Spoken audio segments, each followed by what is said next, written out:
Alright everyone, how you doing? Welcome to today's episode of West Ham United news, covering everything on the pitch, off the pitch, transfers, my match reaction to our defeat to Crystal Palace away in the USA.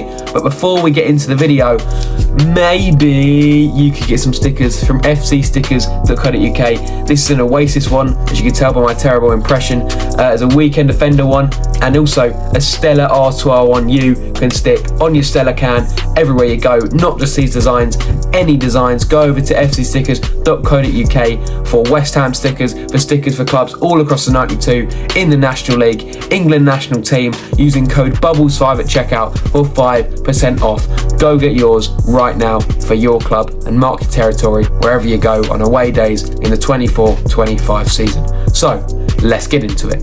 On Sunday morning at midnight, West Ham lost 3-1 to Crystal Palace after two quick-fire goals in the second half after being level 1-1 at half-time. It's only pre-season, so I'm not getting worried at all, but at the start of the game, Lopetegui started a 5-3-2. Not his familiar formation, usually he uses a 4-3-3, and this 5-3-2 obviously didn't work, starting with a 5-back consisting of the two full-backs, Emerson Palmieri and Vladimir Coufal, which is fine, Kilman and Mavropanos, and then the main centre-back being Aaron Cresswell. Yep, Aaron Cresswell, the familiar left-back. I don't know what he's doing at centre-back. He was captain as well. I'm not really sure what was going on there, and because of that, we conceded after 30 seconds to Tyrick Mitchell. We then went through a dodgy 10 minutes, keeping the score at 1-0, and then Anderson made a massive mistake, leading Antonio through on goal, where he levelled things up going into half-time. 1-0 at half-time, and actually, in the first half, after that first dodgy 10 minutes, West Ham were the better side. But clearly, Lopetegui wanted to change his game plan, so you think, okay, maybe he'll revert out of that 5-back and maybe turn it into a 4-back, pushing an extra man into midfield or an extra man into attack. And to be fair to him, he did change the 5-back, but he turned it into a 6-back. Trust the process, I guess. Yeah, so what he did was he took off midfielder Freddie Potts for Moroccan centre-back Naif Aguerd, turning it into a 6-back. This continued for around 20 minutes until he then took captain Cresswell off for Luis Guilherme. He also then took goal scorer Mikel Antonio off for Callum Marshall, reverting it to now a kind of 5-2-3. It started as a 5-3-2. Everything was kind of all over the place, and this was shown as in the next 5 minutes we found ourselves not 1-0, not 2-1 down, but 3-1 down. I don't really know how this happened. I mean, this was similar to what happened in the Wolves game. Too many substitutions, too many changes in tactics very quickly, and all of a sudden the opposition would just cut through, the defence fell to shambles, and we found ourselves, as I say, 3-1 down. So hopefully this isn't replicated in the Premier League season, as if it does, we are in for a very, very long one. But with the game basically over at 3-1 down, we did bring on Earthy, Kadua and Andy Irving to play the last kind of 10-15 minutes. They didn't really do anything, neither did the rest of the team. Ended in a 3-1 defeat, meaning we ended our campaign out in the USA on 0 points, -4 goal difference, and Crystal Palace won the Stateside Cup. However, it's not all bad news. We did that same day play a behind closed door friendly against Crystal Palace and actually won 3-0, with some players like Bowen and Paqueta making a big feature after coming back from their international duties with Brazil and obviously England. Areola also came back the other day, but I don't think he featured in the friendly. I think young goalkeeper Herrick played instead and obviously did alright to keep a clean sheet.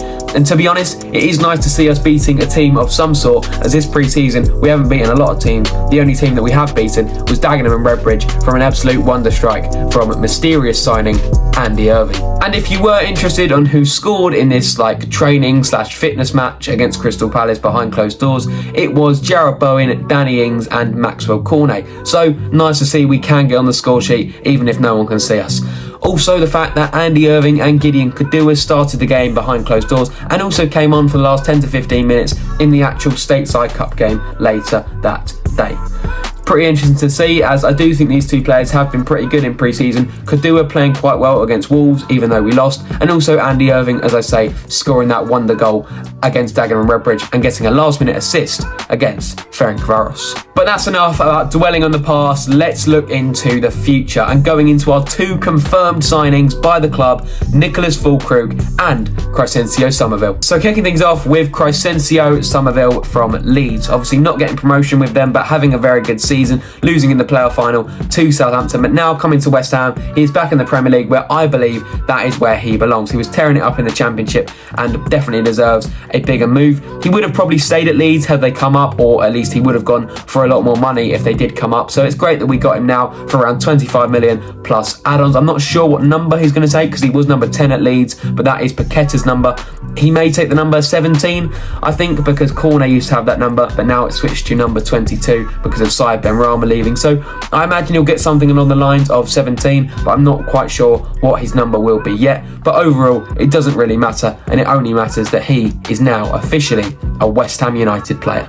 And the same goes for Nicholas Füllkrug, German striker from Borussia Dortmund. Hasn't got a number yet, but that doesn't really matter, to be honest. He's a West Ham player. That is all that's important. Signing for around £27 million, and then up until 2027, he has a contract where he can then extend it to 2028. But to be honest, I only think we'll get a decent maybe 2 or 3 seasons out of him, considering he is already 31 years old.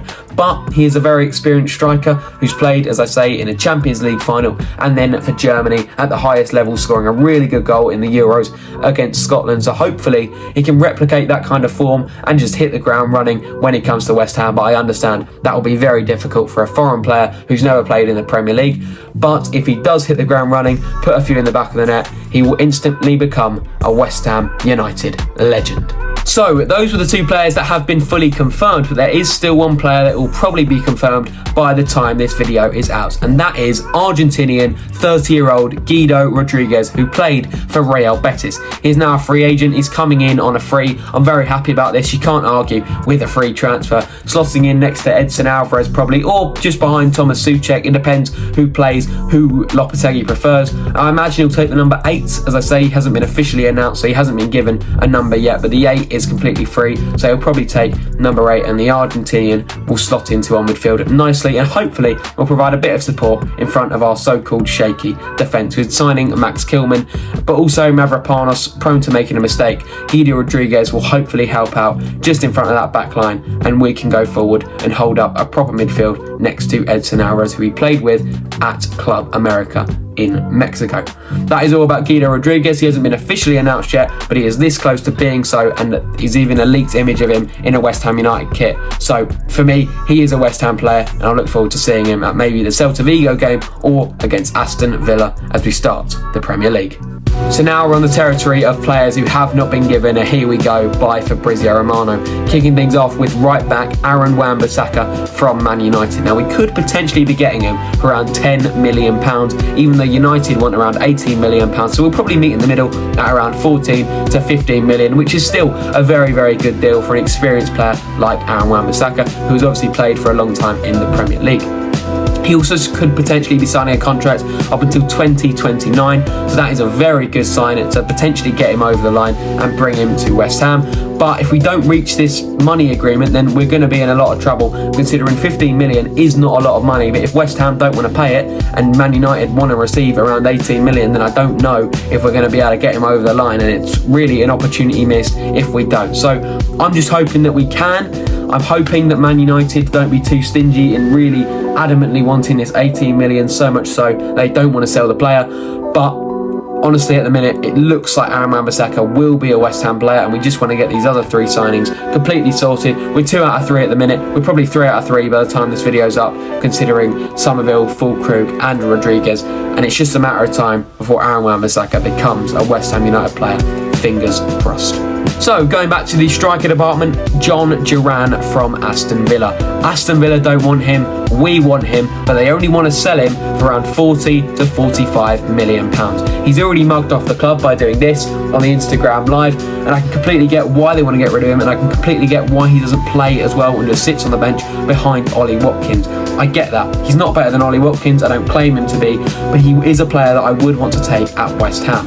However, Villa want him for around 40 to 45 million pounds, which I think is quite steep, so hopefully that price can drop down a bit, maybe to kind of 30 million, and that would be a better region of money for West Ham to come in and take him, as not necessarily a striker who plays straight away. I know that's been his problem, sitting on the bench, but hopefully a striker who can play a little bit more down the line when Füllkrug is getting a bit older.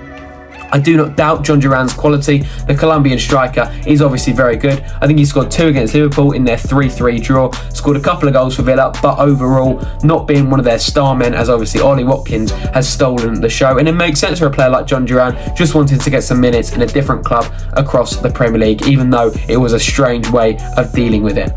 But this deal is kind of nowhere near done. A fee hasn't been accepted, nothing like that, but it has been going on for the last couple of weeks, so hopefully we can just honestly agree a fee and get it done. I'll let you know if anything changes, but John Duran is still a very big target for West Ham United. Now these right here are the sort of more far-fetched transfers, I guess. Carlos Soler, who was mentioned in the last episode, he's from PSG, he's Spanish, he's wanted by Julian Lopetegui because of his style of play, but whether we get him is a very different story. It looks like he's now going to Real Sociedad, which makes more sense being Spanish, going back to the Spanish league. I do understand it, and really I never had my heart set on Carlos Soler. I think he's a decent player, but I could never really see him at West Ham, and now we're getting Guido Rodriguez. It makes more sense that Carlos Soler is going to go elsewhere, and probably hasn't got his heart set on West Ham either. It was more of one of those ideas from Julian Lopetegui that he wanted, probably because he was Spanish, and probably just because he fitted the style of play that he wants to play at West Ham. I wouldn't have said no to Carlos Soler. I'm not even sure what the pricing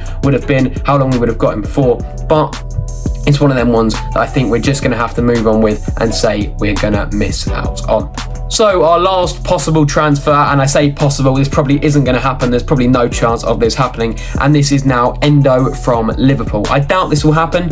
I mean, this is kind of like the N'Golo Kante deal, which was one that you would probably take at the club, but he is quite old now and was just an idea from Tim Steidten, so we'll probably leave this one out. I would have taken Endo, I think he would have been alright. How much we would have paid for him is a bit of a different story, and whether or not he'd actually want to join West Ham after being at Liverpool, there kind of is no point.